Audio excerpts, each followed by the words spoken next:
If you are watching this, then you have probably already seen my other 2.5 hour concept for the fourth Infamous game that I titled Infamous Prodigal Son. But if you haven't watched that video, then go ahead and watch it, because this is going to be a sort of Q&A type thing where I'm going to go through the comments of the video, try to answer some questions, or give some more details. Originally, I wasn't going to make a video like this because I didn't really think many people would be interested, but then I decided I was going to leave it up to your guys' decision. So on the community posts, I put up a poll asking if you guys wanted to see this, and an overwhelming amount of people answered yes. But because I don't want my channel completely full of stuff like this, where it's just side content that's kind of reactions to my other videos, I will actually in the future probably just make these exclusive to members only. So people that really want to see more of my content will get more of it without bogging down the rest of the channel, where people really only want to see the major videos. So in the future, if you are interested in watching these types of videos, just these side things about my extra thoughts about past videos or current videos or future videos that are just less refined and more introspective, then please consider becoming a channel member. And these videos will be exclusively for people who subscribe to the middle tier and above. So that's either $5 or $10. So it's really not that much. But I've already talked too much about that, so let's finally get into the actual video, the Q&A and discussion of Infamous Prodigal Son.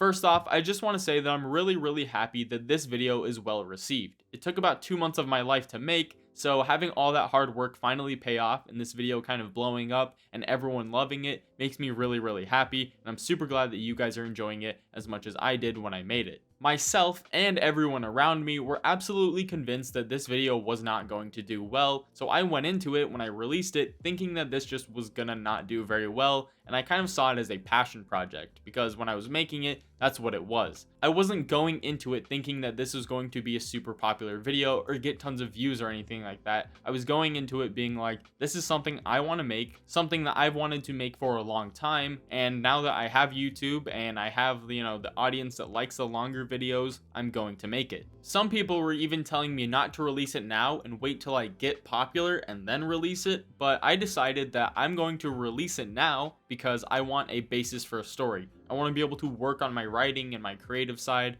so then when I eventually want to actually make it, it's not shit. So like I said later, this is kind of my first draft, and I didn't want to wait till later to release a video because personally, I don't agree with that. I don't think that you should wait to make good content. I think that you should make good content right now, and people will inevitably come.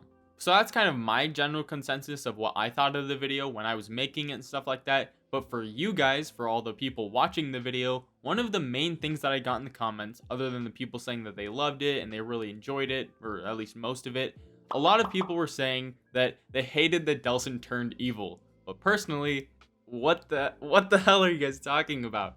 People thought that I took Delson and turned him evil. That is completely wrong, because I didn't take Delson and turned him evil. I took the evil Delson from the evil storyline and I just continued his arc. And yeah, maybe he evolved past that, but that's the point, is that he evolved. It wasn't right after the second son story. It was like years after the fact. So he just inevitably will have changed and evolved to probably become more villainous. And some of you may be kind of like, that's dumb. Did anybody actually think that? Like, it was kind of obvious that you were taking the evil Delson and kind of just evolving them. But you would be surprised on how many comments I got where people were like, I don't think it makes sense that Delson would just suddenly become evil. Or how many comments that I got where people were saying that it doesn't make sense because Delson wanted to do good things in the beginning, and then even if you consider his evil arc, he's not that bad in the end. But again, that doesn't make any sense because he literally murdered an entire fucking village.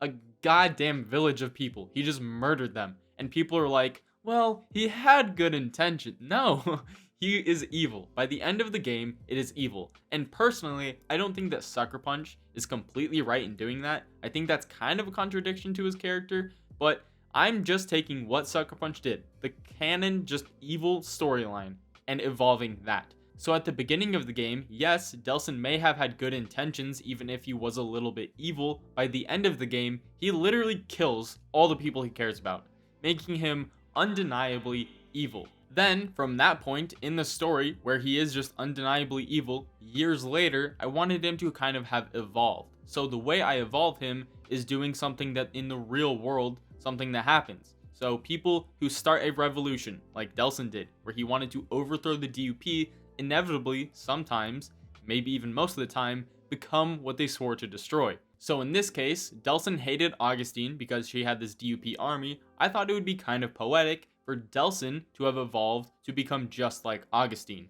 And I know that that might not be 100% where he left off in Second Son, but again, that theoretical comic book that I proposed would have evolved him to become that. So there would be a storyline or a set of events that would get him to that point. And I may have just not said that well enough in the video, which is totally on me. But yeah, just know that I was trying to imply that. So if you were confused, that's kind of just what I wanted to do with Delson's character, and that's what happened to Delson. But that right there, people not really understanding that the evil Delson is properly evil, is also a testament to the second thing I want to talk about, which is the karma system. Because again, like I said in the video, a lot of people only play the good ending. I can't remember the exact statistic, but it's a vast majority of people only play the good ending, then they just stop playing the game. There's a small subset of people that play both, and a very, very small set of people that exclusively play the evil ending. And that's why the evil ending is the DLC in my idea, which again, we'll talk about later. But a lot of people, because they do play the good ending, didn't understand why Delson was properly evil. And also a lot of people do not like that I changed the karma system,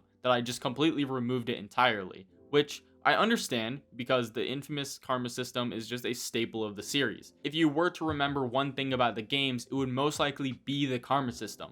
But to me, personally, I was going into this thinking about it as some sort of like Uncharted 4 or God of War 2018. And just like God of War 2018, it changed a lot from its predecessor. God of War, or the first three God of Wars, I guess, are really like spectacle fighters. They're really like kind of like hack and slash spectacle, big bosses and stuff like that. And God of War is a really introspective, character-driven game. And that type of thing is something that I was already going for Prodigal Son, because if you think about it, a lot of people already know the characters. I mean, not a majority of people, it's not a super huge franchise, but people who care about the series already know Cole and they already know Delson. So going into the game, I would expect them to really just not care that much that there's not a karma system, because they're going into it thinking that I want to see how this character evolves, and I want to see how this game's a bit different, how it's better, and I want to see how the powers are a bit better and stuff like that on these new generation consoles. But apart from what I was just going for in general, there was a lot of people that thought that I just couldn't think of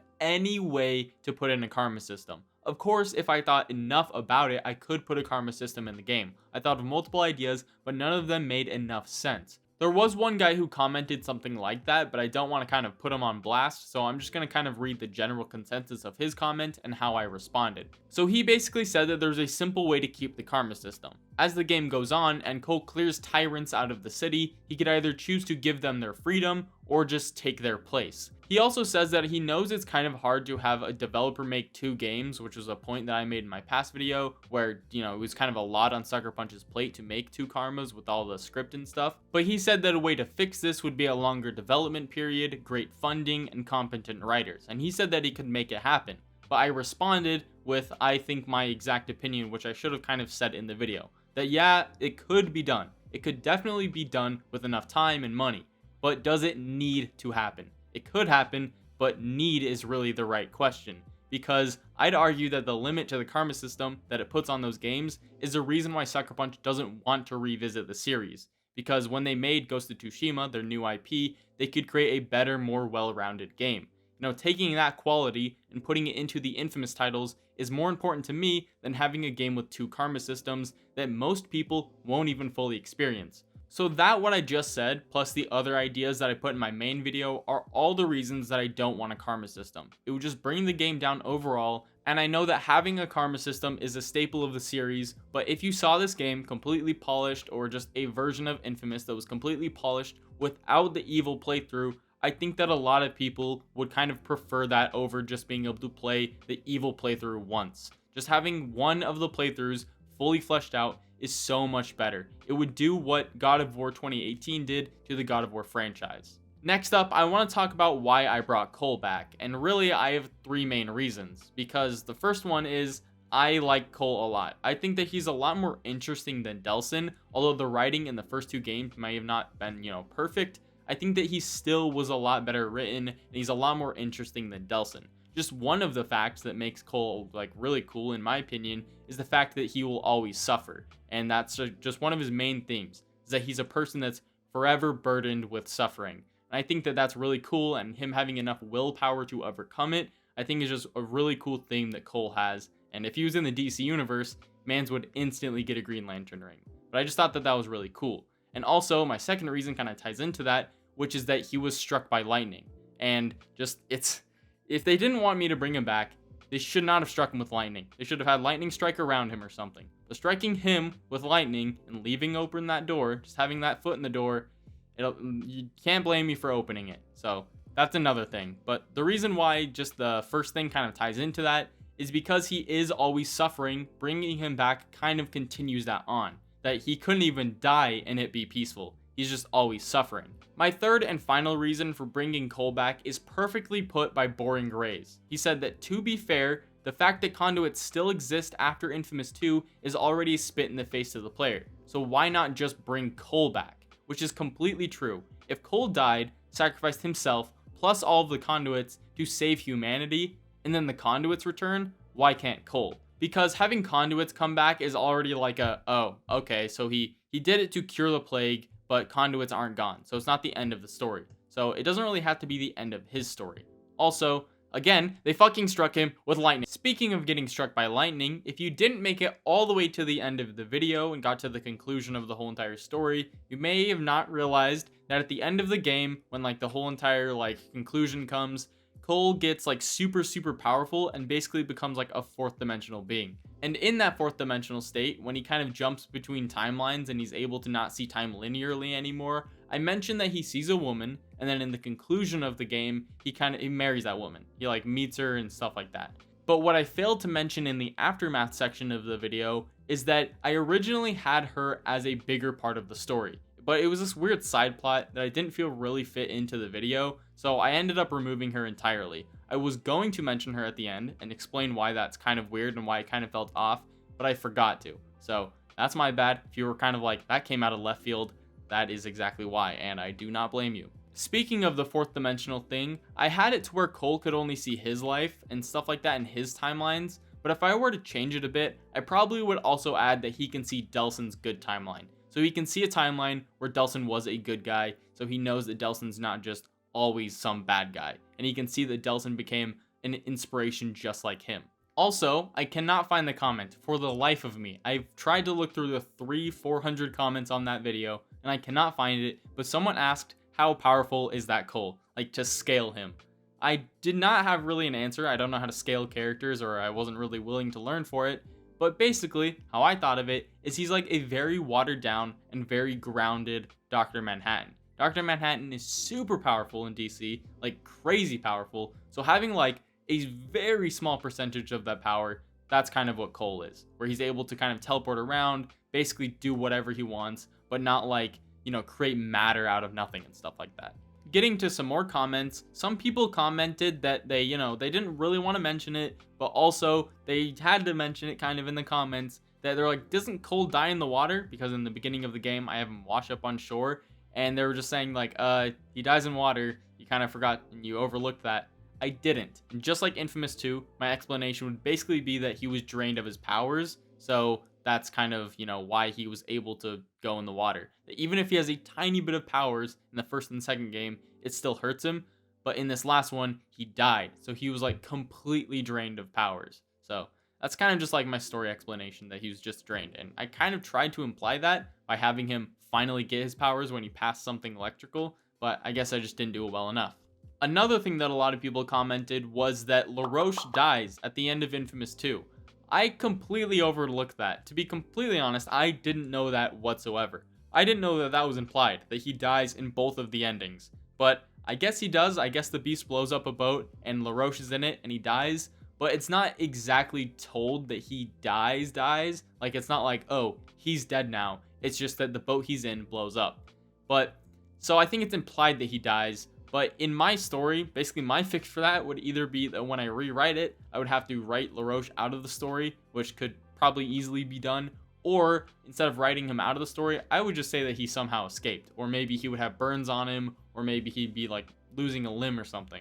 But That's kind of how I would do it if I were to rewrite the story and if it was super similar to my current one. Another comment that I got wasn't really a question or a criticism, but someone saying that they liked how I wasn't fanboying for Cole and Zeke. I respected them and treated them the way that they deserved. I think he's saying this because while in the beginning of the game I did have Cole and Zeke reunite, I eventually let Zeke go on his own path. He went back to his wife and kids because realistically thinking about it, I think if he loved his wife that much to have kids and he kind of got out of his kind of like player, bachelor kind of life to have a wife, he must love her a lot. So he would probably not want to put himself in a ton of danger. And I think that he realizes at this point, it's been a very long time, that there are other people that can fill his role. So he let them do that and went back to where he felt like he was really needed.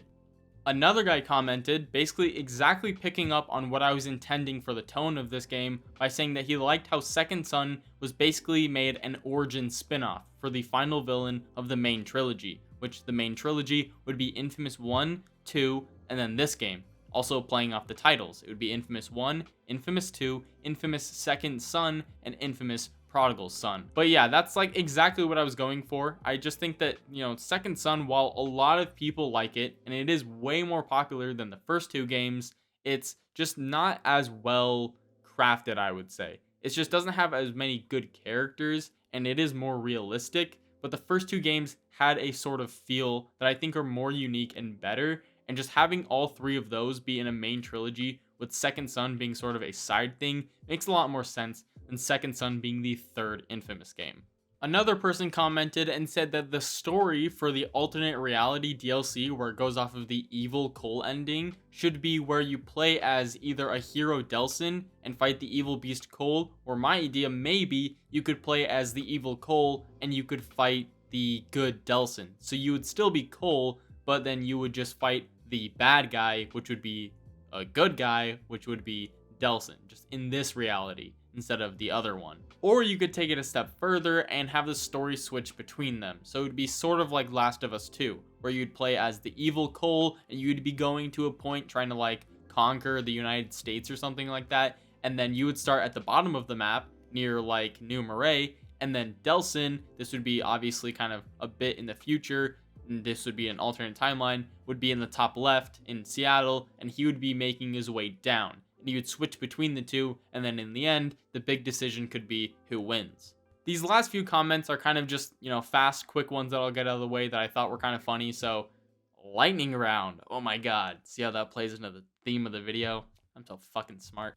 This guy said that he doesn't see what making fan fiction about a hypothetical game accomplishes, and that anyone can just make stuff up. Bro's never heard of fun. Whose lightning power is greater, Cole or Darth Sidious? Darth Sidious, if he can't use anything but Force Lightning, it's just lightning v lightning, Cole solos, easily. Literally, no diff. Fucking stomps him. Why this video lasts 2 hours? Question mark? Cry. This guy just put a timestamp to 32 seconds, and basically trying to say, he's like, damn bro, what is her name? This is the news clip.